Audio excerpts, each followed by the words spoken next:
Bismillahirrahmanirrahim. Assalamualaikum warahmatullahi wabarakatuh.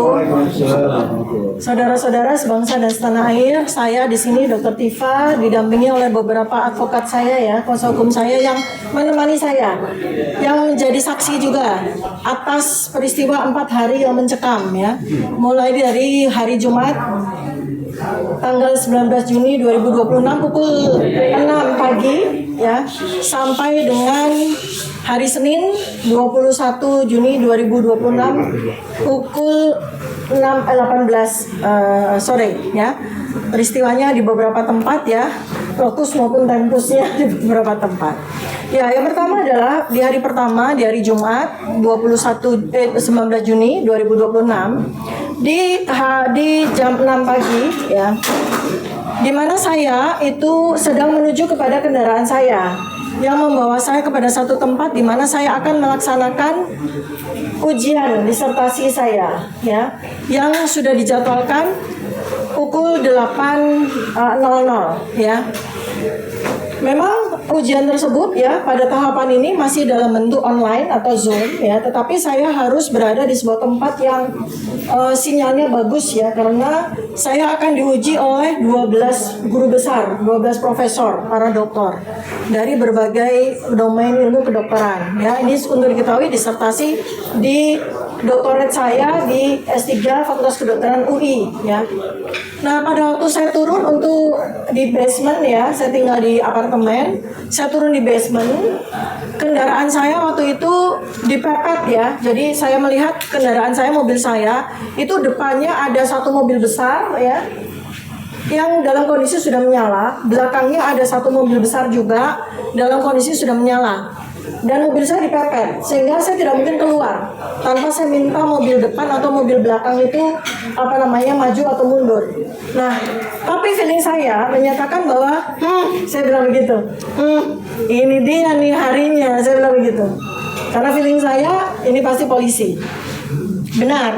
Jadi ketika mereka semua ada di dalam mobil ya, jadi mereka itu semua total ada 4 mobil, 2 mobil ada di bawah, 2 mobil ada di atas.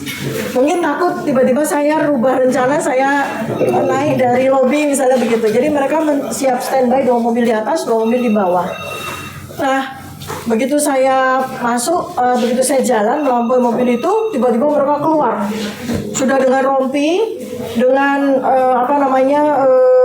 masker ya, dengan masker sehingga wajah mereka tidak saya kenali. Tapi karena teman-teman Polda ini kan sudah jadi teman saya setahun ini ya, jadi saya perawakannya, wajahnya dan sebagainya saya kenal semua nih orang-orang Polda gitu. Ya, gayanya ini ya, selamat pagi Dr. Tifa, gimana dong, kok nggak wajib lapor? Saya bilang, kok nggak wajib lapor gimana gitu kan? Saya ini habis ujian, saya rencananya mau ke Polda, saya bilang gitu. Saya ini hari Jumat kan, jadi biasanya saya karena menghadapi ujian ya, menghadapi ini saya harus ke lab dan sebagainya, biasanya saya juga minta wajib lapor Sabtu, kadang-kadang Minggu, kadang-kadang hari libur seperti itu. Tidak selalu harus hari Kamis. Jadi rencana saya habis saya ujian yang dijadwalkan sekitar jam 11 itu saya akan langsung ke Polda untuk wajib lapor. Gitu. Nah, lalu kemudian mereka semua keluar serentak. Banyak sekali mengurung saya seperti itu. Ya, lalu mereka kemudian memberikan kepada saya surat ini. Surat warna kuning ini ya. Surat perintah penangkapan coba. Nah, kan saya masih ingat Pak Al-Katiri dan teman-teman sampaikan, Dr. Tifa kalau sampai ada pemanggilan paksa atau apa, jangan mau tanda tangan dan jangan mau dibawa, tunggu kami. Saya udah diwanti-wanti seperti itu. Maka apa alasannya kalian nangkap saya? Saya bilang gitu kan. Saya nggak pernah mangkir wajib lapor, saya selalu datang kalau diperiksa. Iya, ini perintah. Kalau nggak bisa jawab, akhirnya kemudian mereka bilang bahwa ini perintah atasan, begitu ya. Pokoknya Dr. Tifa harus dibawa. Nah, disitulah negosiasi. Loh, saya ini mau ujian. Gimana tanggung jawab kalian? Saya mau ujian. Udah gini aja dong. Saya mau ikut kalian, tapi dengan catatan saya harus dapat fasilitas tempat untuk saya ujian di sana. Udah dong, nanti kita putuskan, kita akan pergi dulu. Oh, nggak bisa.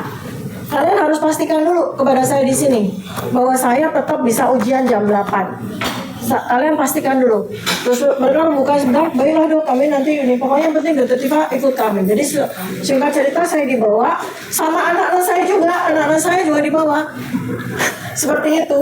Lalu di mobil saya sampaikan, saya tidak punya waktu banyak, ini sudah 7:30, saya minta disiapkan ruangan, saya juga minta anak saya mendampingi saya untuk moral saya, karena saya ujian di tengah-tengah penangkapan kalian, saya juga minta asisten saya untuk dihadirkan.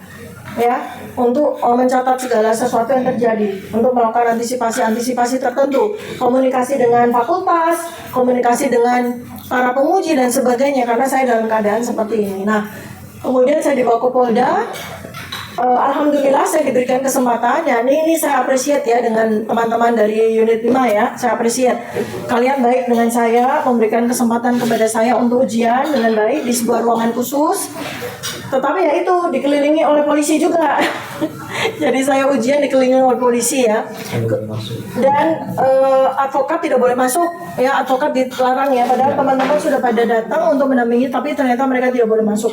Yang boleh masuk hanya anak saya ya, kemudian para polisi. Mungkin saking sibuknya mereka lupa kasih saya minum, kasih saya makan ya, pokoknya begitulah ceritanya.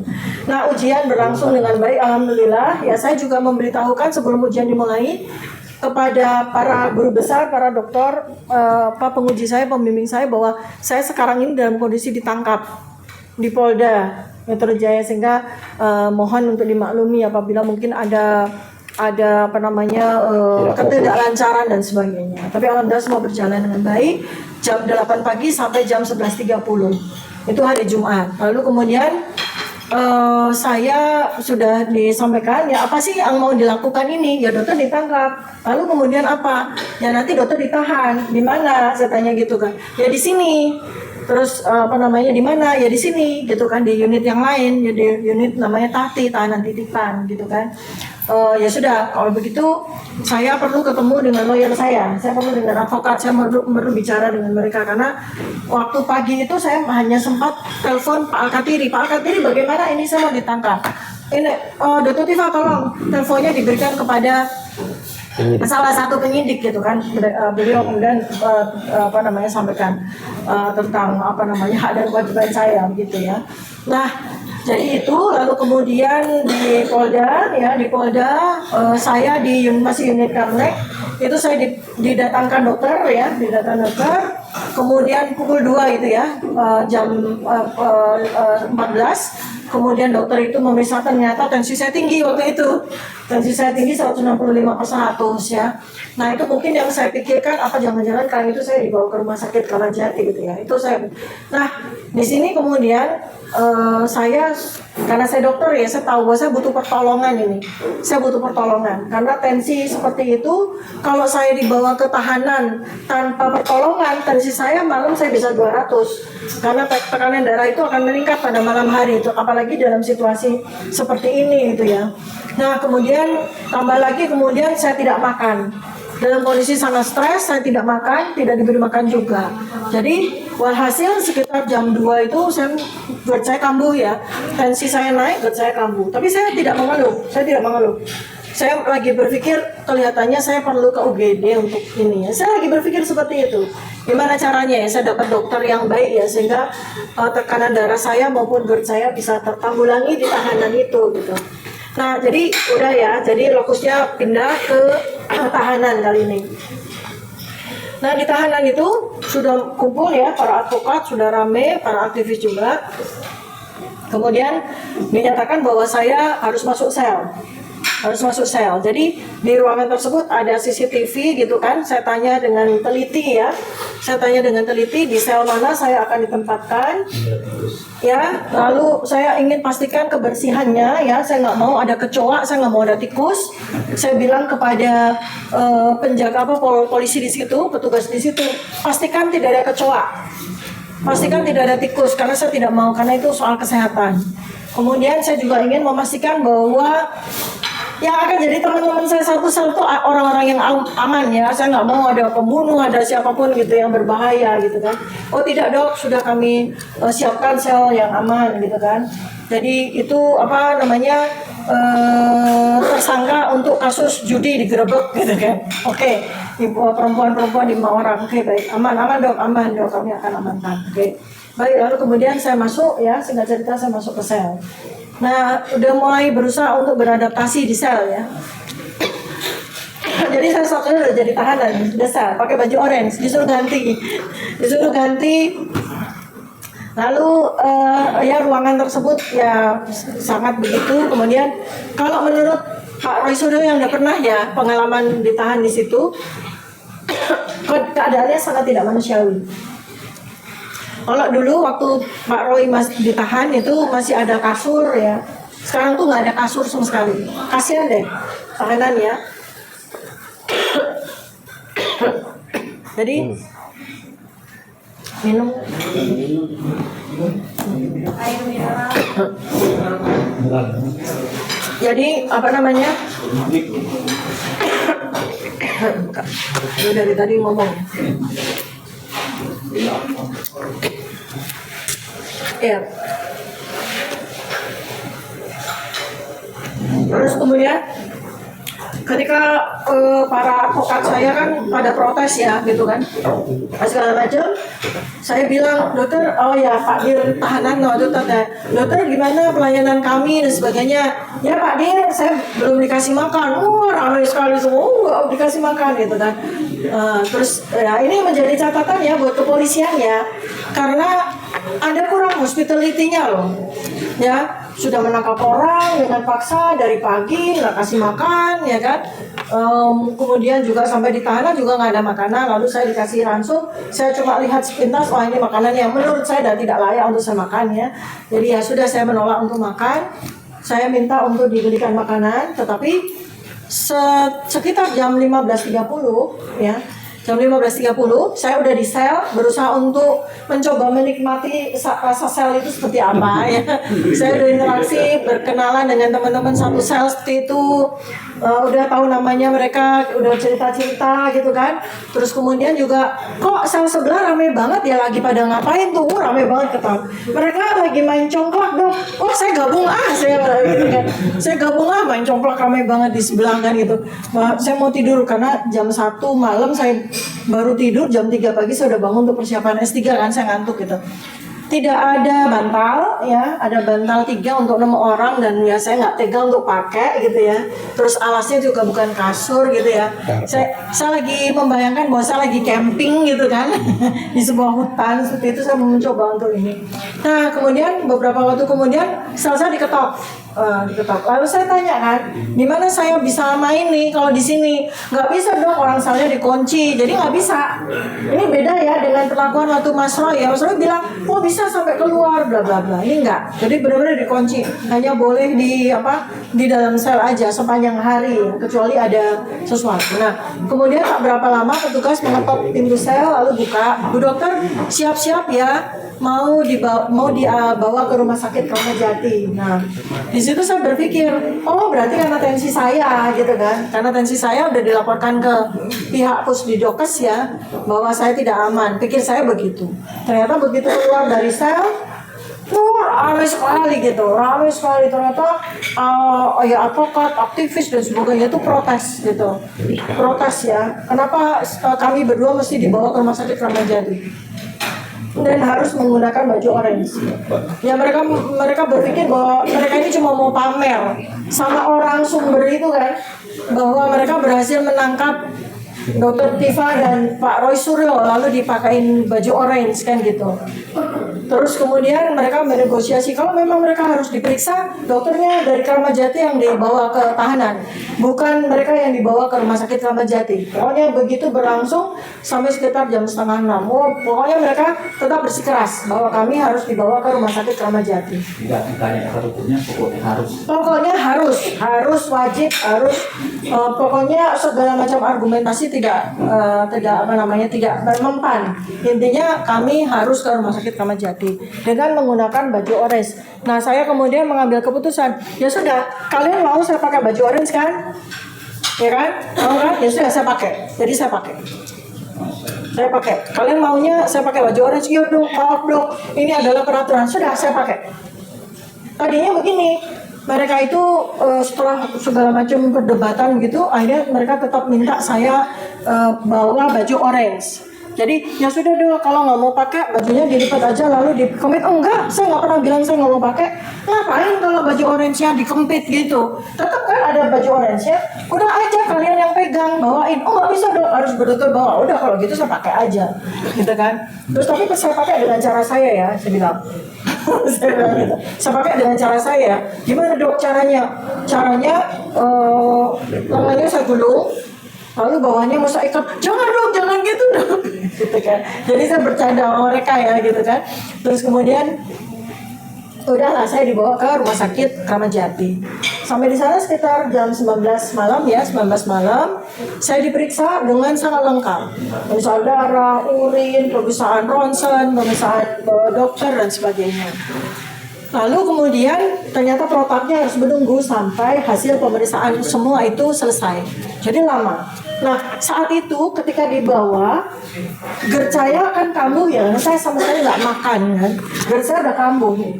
Udah gemetaran saya waktu di mobil tahanan. Nah ini juga catatannya, kalian nipu saya ya. Saya mesti katakan ya. Jadi saya tanya ke rumah sakit Kramat Jati, pakai apa? Oh nanti pakai ambulan dok. Tenang dok, pakai ambulan. Saya dalam keadaan sakit GERD saya nih. Saya harus dapat pendampingan yang proper. Iya dok, aman dok, di ambulan dok, gitu kan. Nggak taunya begitu saya keluar, saya cuma ditahan dan ternyata. Nah kan sakit saya makin kambuh. Lalu setelah itu ya saya sudah sampaikan GERD saya kambuh, saya butuh drip ya untuk meredakan sakit GERD saya.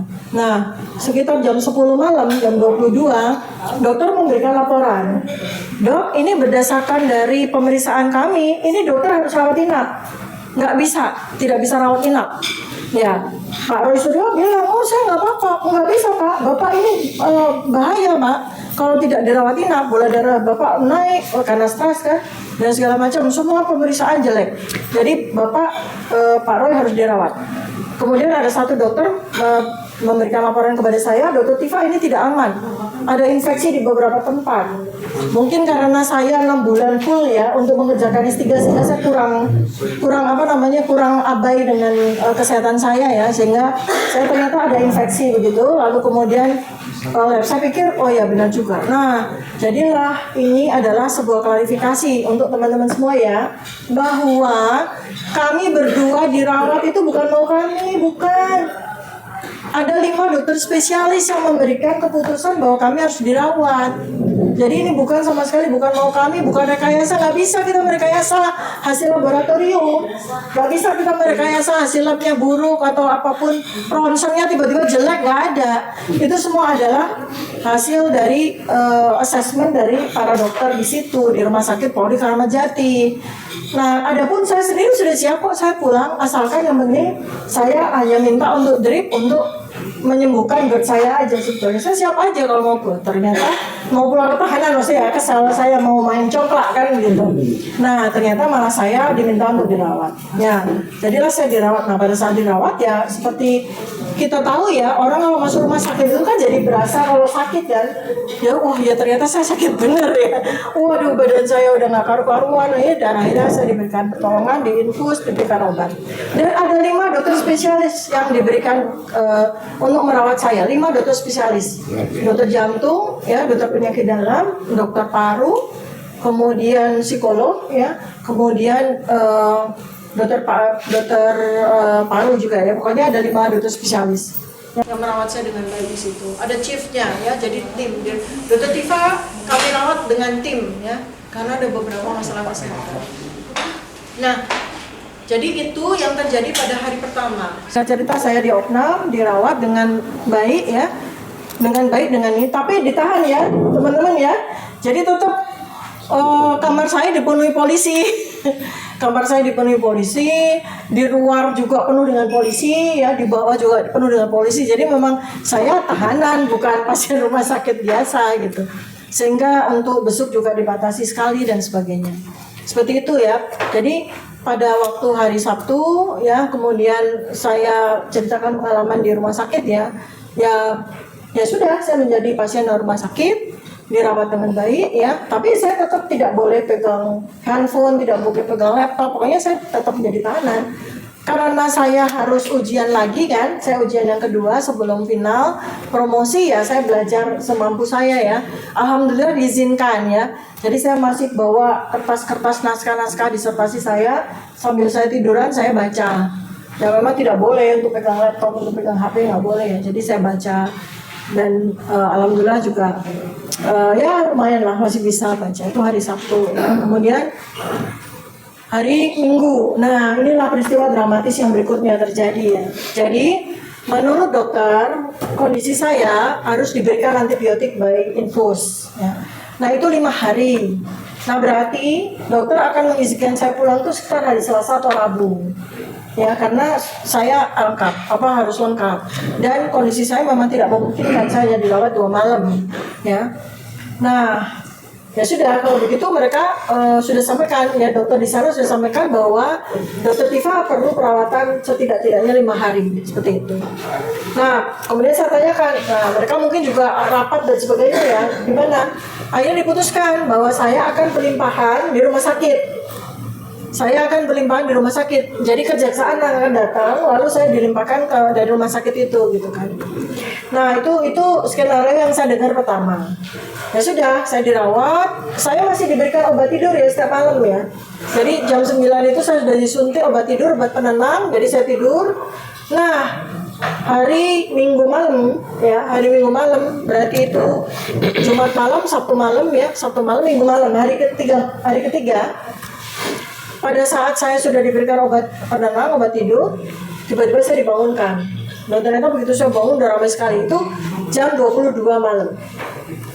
Ya, keluarga saya berbisik kepada saya, ya, mami mesti siap karena mau dibawa lagi ke Polda, ke tahanan. Saya kan masih begini kan, karena dibawa pengaruh obat tidur kan. Kenapa gitu? Ya, karena Polda maunya mami harus ketahanan lagi gitu kan. Oh gitu kan, terus kenapa begitu, ya udah. Nah di situ ternyata di luar, wah para advokat ya, mereka ramai sekali ya seperti itu. Nah jadi itu perlu diketahui ya untuk kepolisian juga, bahwa kalau di rumah sakit itu berlaku undang-undang kesehatan ya, dimana pasien itu hanya boleh, pasien yang dirawat itu hanya boleh dikeluarkan dari rumah sakit itu dengan 2 hal. Pertama adalah pasien sudah sembuh ya, pasien sudah sembuh dan yang menyatakan pasien bisa keluar dari rumah sakit itu adalah dokternya ya, bukan atas permintaan dari pihak lain atau institusi lain. Kedua adalah pulang paksa. Pulang paksa itu pasien yang nggak mau dirawat lanjutan, baru boleh nih 2 hal ini. Jadi nggak ada sebuah institusi lain ya, dalam hal ini kepolisian, itu mengambil pasien secara paksa pada saat dia masih dirawat di rumah sakit. Itu tidak boleh, itu ada undang-undang kesehatan. Dan kalau ini tidak dipahami dengan baik, pada kesempatan yang lain atau ada peristiwa yang lain, polisi bisa dituntut atas nama undang-undang kesehatan ya. Dan ini sama sekali melanggar hak asasi manusia. Apalagi Pak Roy Suryo waktu itu tensinya naik sekali, gula darahnya naik, sangat tidak manusiawi apabila dua pasien dalam kondisi yang sedang masih jauh dari sehat dibawa dengan paksa seperti itu di malam hari. Apa sih artinya kalau menunggu besok pagi? Apa bedanya? Ya apa bedanya kalau tidak ada katakanlah pesanan ya, agar pokoknya 2 orang itu gimana ceritanya harus dibawa lagi ke tahanan. Jadi dramanya bagus, dari tahanan kemudian diambil paksa malam-malam gitu, kemudian pagi-pagi ya kan seperti itu. Jadi dramanya bagus. Alhamdulillah dengan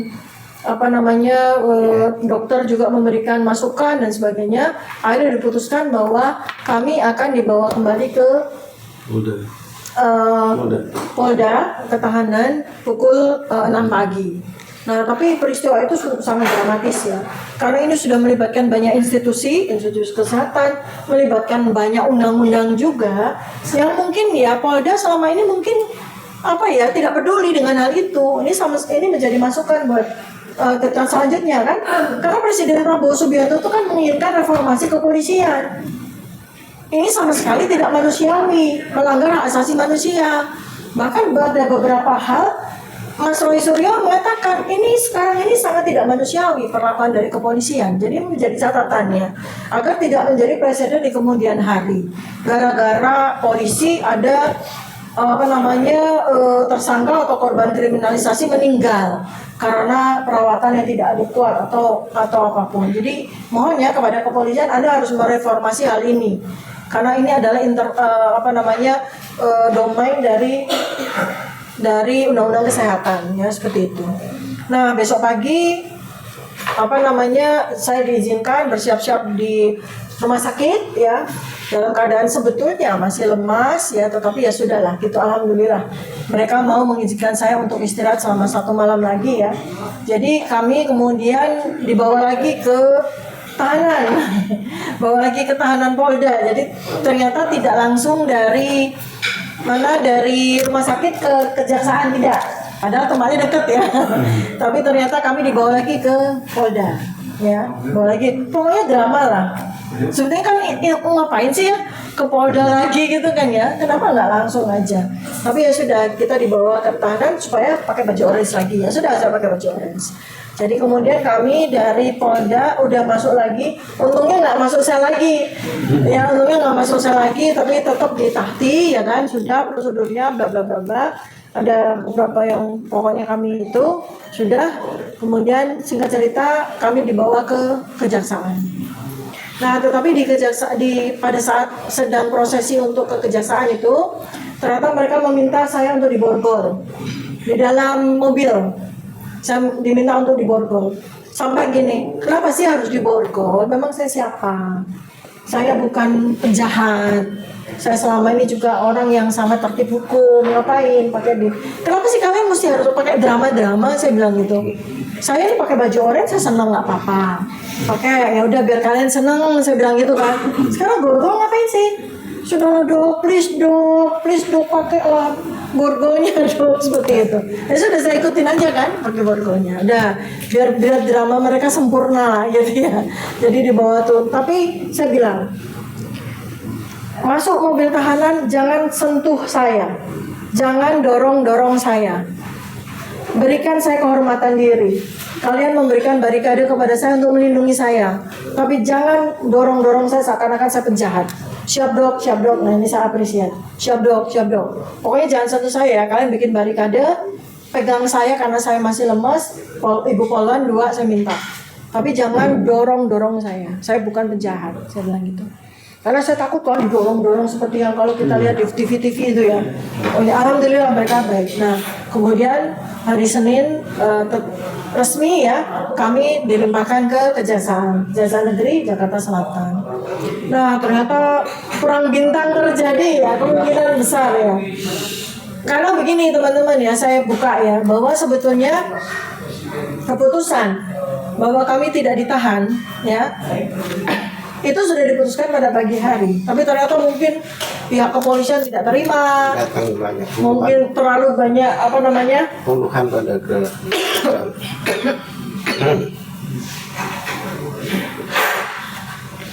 terlalu banyak pesanan ya, terlalu banyak pesanan dan sebagainya. Sehingga pengumuman bahwa saya dan Mas Roy Suryo itu tidak ditahan itu baru diberikan kepada kami hari sore hari ya. Nah jadi itulah drama yang terjadi ya selama 4 hari 3 malam. Silakan teman-teman kalau ada yang ingin bertanya. Mungkin dari yang tadi dokter cerita kayaknya berarti dokter dari mulai penangkapan sampai ke kejaksaan itu tidak ada pengakuan khusus dari itu. Dan yang kedua mungkin saat dokter dibawa menggunakan kursi roda keluar dari drama, kita pada menyebut itu drama.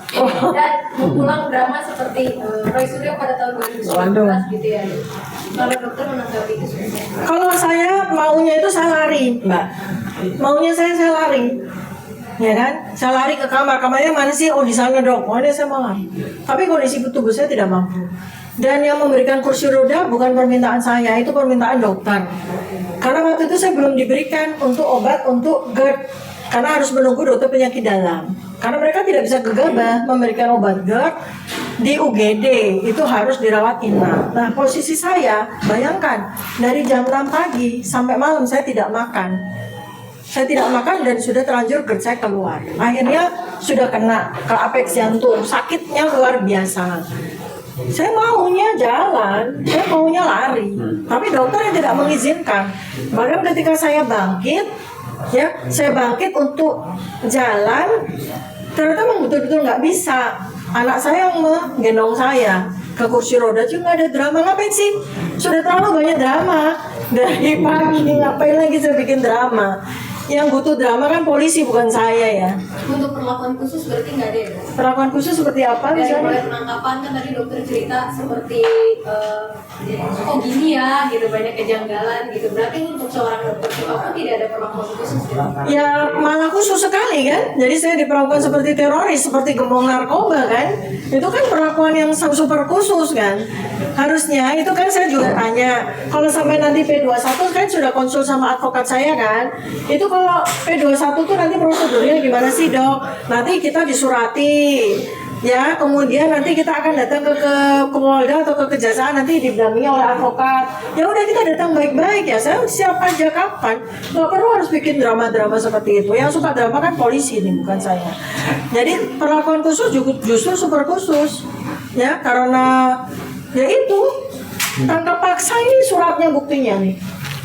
Jemput paksa, coba kan penjemputan paksa atau penangkapan itu kan terjadi pada orang yang berniat melarikan diri, menghilangkan barang bukti, tidak kooperatif gitu kan ya, mengulangi perbuatan. Saya sama sekali belum pernah melakukan ini dan sebagainya. Sangat kooperatif. Ya, silakan. Bentar, ini saya tambahkan ya. Dibawanya dokter dari tahanan ke rumah sakit itu inisiatif kepolisian, bukan permintaan kita. Jangan salah paham. Dibawa ke sana, bahkan kalau dilihat teman-teman kan orang-orang menghalang-halangi dibawa waktu itu. Iya. Waktu gedor-gedor itu kan, karena bingung juga mau dibawa kemana ini. Jadi bukan inisiatif dua orang itu, tapi inisiatif kepolisian. Setelah di sana diperiksa laboratorium, ternyata keluarlah penyakitnya, sehingga dokter sendiri tidak berani memulangkan, yaitu protap dan prosedur rumah sakit. Tidak dipulangkan, harus dirawat inap. Karena kalau sudah di sana dikembalikan terjadi apa-apa, dokter bertanggung jawab. Jadi inilah yang jadi banyak yang mengira ya itu tadi seperti drama dan tidak. Wong kita nggak mau kalau dibawa ke sana. Karena sepemahaman saya selama ini dokternya yang datang meriksa. Nah ini kok tiba-tiba dibawa, sudah disiapin mobil di depan. Ya kan, tiba-tiba dibawa, bahkan tidak paham dan orang-orang pun menghalang-halangi itu mobil supaya tidak jalan.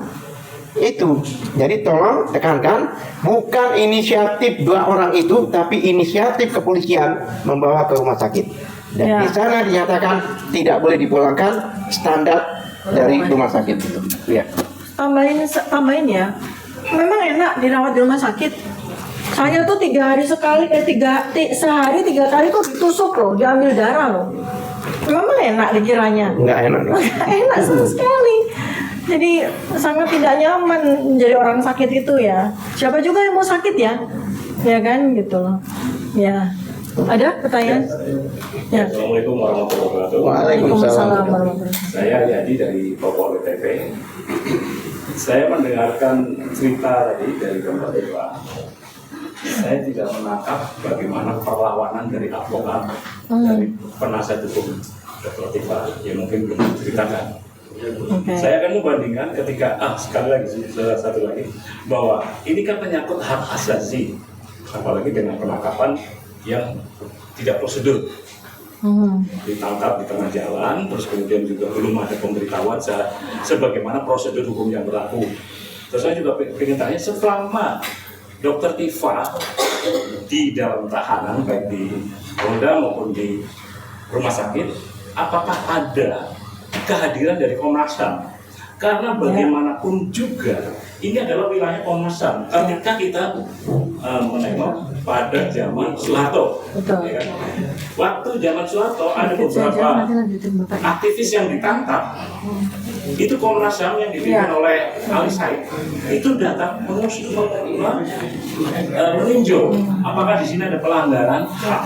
Nah, kalau saya dengar tadi ini pelanggaran HAM semua, Iya, dan bagaimana perlawanan dari aparat. Iya. Yang terakhir, apakah tidak ada jalinan advokat atau guru besar di Indonesia itu ribuan ada pakar hukum, Betul. baik pakar hukum pidana maupun dan lain-lain yang belum ada pakar hukum alam atau pakar hukum rimba yang belum ada.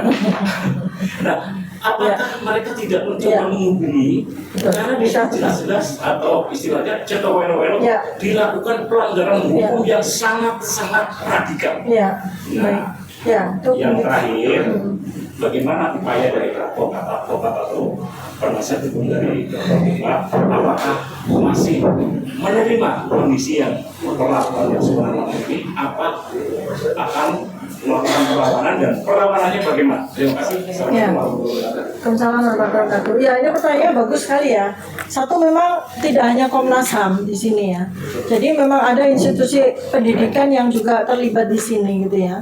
Jadi ini sangat saya sayangkan ya. Karena saya yakin sekali bahwa tanggal 19 Juni 2026 hari Jumat, kepolisian masih tahu sekali bahwa saat itu saya sedang akan menghadapi ujian disertasi saya. Saya hampir yakin ya bahwa mereka itu bersengaja untuk menangkap saya itu tepat pada saat saya mau ujian disertasi. Ya. Dan ini tentu saja kepolisian dalam hal ini sangat melanggar dari institusi akademisi di mana saya bersekolah ya. Seharusnya mereka minta izin kepada UI bahwa mereka akan melakukan penangkapan kepada seorang promovenda kandidat doktor yang akan menghadapi ujian ya. Dan itu seharusnya polisi Polda Metro Jaya bersurat kepada UI, harusnya seperti itu.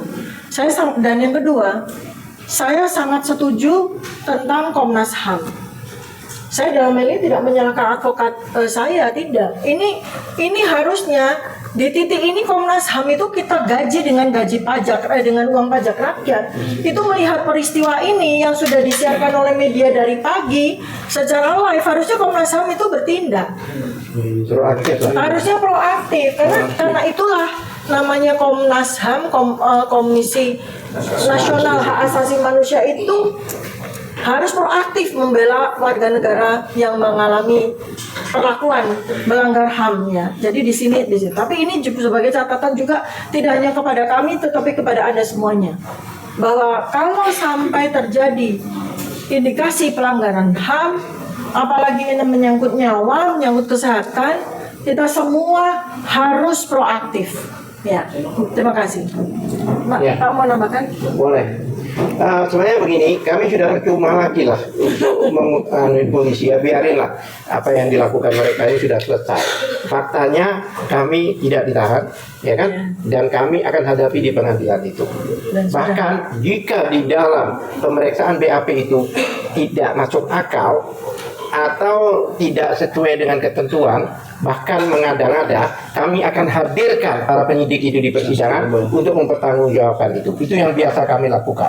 Dan menurut KUHP baru pasal 23 ayat 7 kalau dilihat ya kan, pasal 23 ayat 7 menyatakan bahwa bahkan penyidik ini ya jika melakukan di luar kewenangannya, di luar SOP-nya, protapnya, maka bisa dituntut, bahkan bisa dilaporkan pidana.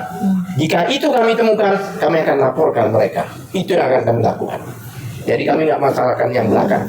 Faktanya kami sudah jaksa lebih sangat kooperatif, dan kami juga kooperatif dan profesional. Dalam hal ini saya respect dengan JPU.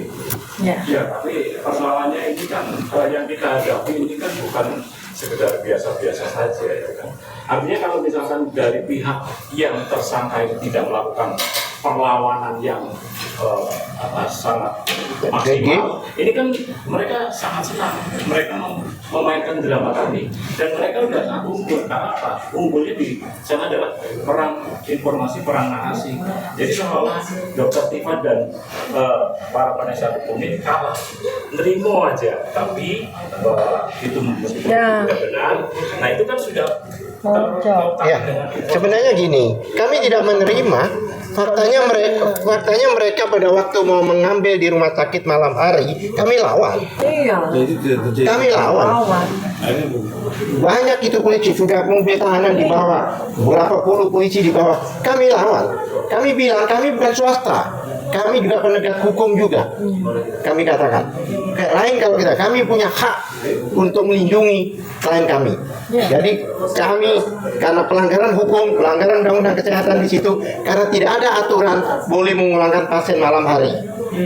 Hanya mereka tidak argumentasi dengan kita karena kita juga lawan dan sebagainya, ya kan? Karena itu hak kami untuk melindungi klien kami, maka pulang juga mereka. Kami lawan itu, bukan enggak. Kalau enggak pulang mereka. Karena mereka maksa mau bawa dua orang ini malam hari. Iya. Padahal apa urgensinya itu loh pertanyaan Ada saya. urgensinya. Hanya beberapa jam. Iya. Ada apa ini? Ada apa ini? Nah itu kan menimbulkan big question mark. Ya kan? Tapi kami akan hadapi mereka dan kami akan minta pertanggungjawabannya pada saat persidangan nanti. Ya. Ya, tadi yang belum dijawab Apa itu? jaringan para pakar hukum yang Oh, kalau pakar hukum semua, mana ada pakar hukum yang benar ya? Yang membela mereka mana ada? Nggak ada. Semua mengatakan hukum membela kita kalau semua. ini memang ini ijazah ini dipertanggungjawabkan, mengatakan orang termul bukan pakar hukum, itu namanya aja termul. Ini saya perlu perjelas ya, tidak ada pakar hukum yang betul-betul pakar yang membela mereka, nggak ada. Ya, rata-rata pakar hukum mengatakan apa? Jika orang dituduh mengatakan bahwa itu ijazah palsu dan itu dipenjarakan, dia harus buktikan bahwa ijazahnya asli. Kalau dia belum membuktikan ijazahnya asli, maka nggak bisa dia melaporkan orang itu. Apalagi yang diuji orang ini adalah ijazah publik, Iya, yang mana dilindungi oleh Undang-Undang Dasar maupun Undang-Undang KIP. saya rasa semua pakar hukum yang betul-betul pakar itu tidak ada satupun yang membela. Mahfud MD ngomong apa? Iya. Coba. Purwol Seno ngomong apa? Yang lain-lain ngomong apa? Semua pakar-pakar hukum dan tokoh-tokoh itu coba rata-rata di pihak kita.